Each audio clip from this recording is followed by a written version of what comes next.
Dr. Robin. I'm Ming, and I'm going to talk about my personal contribution for this final assignment. So this final assignment, there is four groups, and I am part of group one. And my personal contribution is on the hardware with Jiquan. So as you can see right here, this one is station 1 and 2. So station 2 is this turntable right here. Then station 1 is actually the feeder, the stamping, and the cutter. So as a hardware member, I have to understand how the whole system works, and I have to construct it from scratch. So now I'll explain to you about the block diagram. So the block diagram, we are using one PLC, which is the PLC 1215 AC/DC relay. So we will have two supply. One is 9 volt for the motor driver, one is 5 volt for the IR sensor. So there are a total of 3 inputs. The first input is the button. This button, there are 2 buttons, one red and one green. So this button is to start and stop the process. This limit switch is for safety purpose.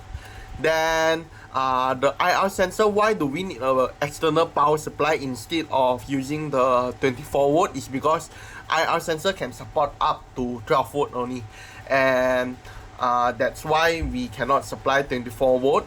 And why do we need the relay? Is because of the PLC can only receive 24 volt signal.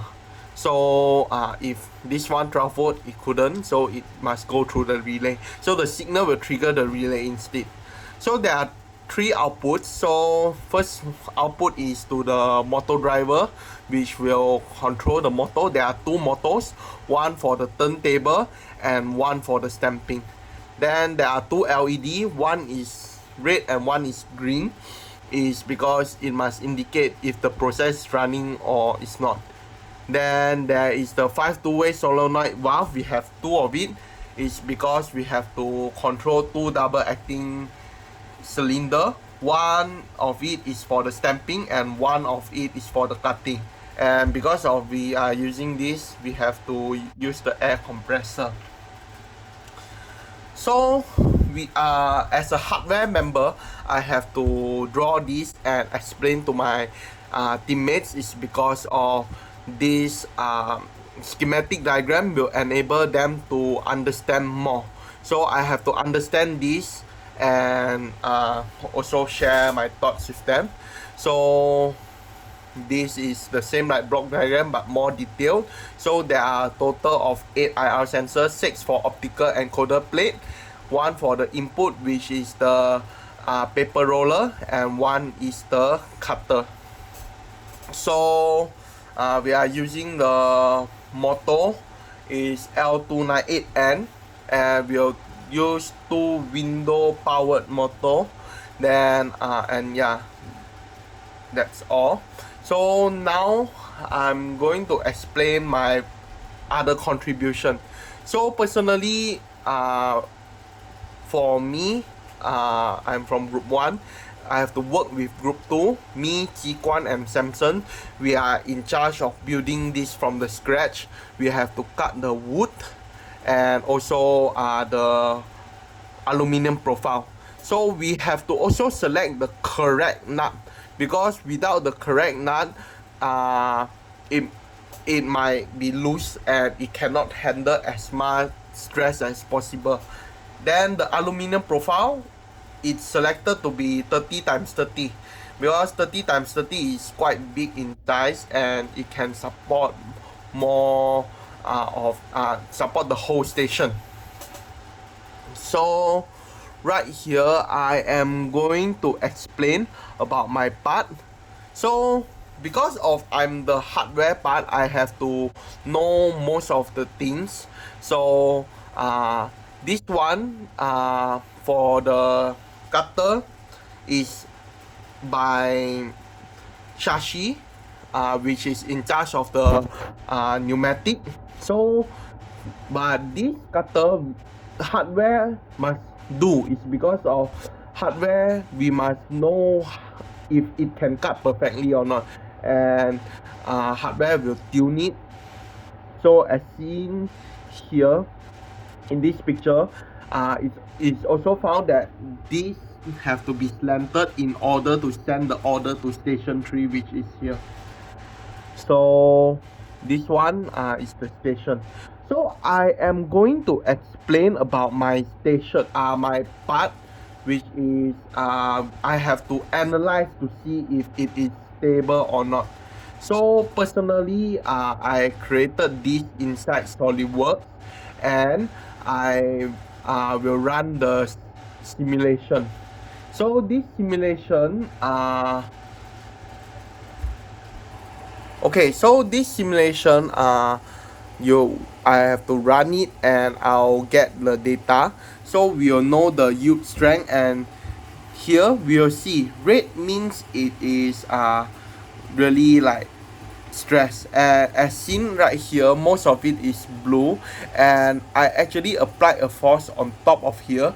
It's because of the on top of here that is the cutter. So the cutter will have to this will have to handle the cutter's force which when they cut. So right here, as you can see, this model is pretty good, and I have prepared another enhancement. The enhancement is this one, which it use less parts and it could have the same, almost the same yield strength, and the stress distribution is almost the same. It uses less parts. So this is also one of the improvements that could be made in future. So, and one more is actually the individual leg. So I'll have to run the static. As you can see, this one is for 45 Newton, which is around 4 kg, because the top there are also force, and there is also the pneumatic the double acting cylinder. So right here, as you can see, okay, so as you can see, this one, it is also quite good. Okay, the only red part that I have observed is around here, but it's not here. Okay, okay, so other than this, I have made an improvement, which is this one, to add one more bracket for the support. It's because of the more the brackets are, the more stable it will be. It's because of this if there's only one, it might slant to one side. So there are 4 legs in total, as shown right here. So if we add one more right here, which is as shown in this study, so it will have a better result. It will have a better result. It is more blue. So although the improvement is not as much, but it is still acceptable. So that's all for my contribution for this station 1, and that's all. Thank you, sir.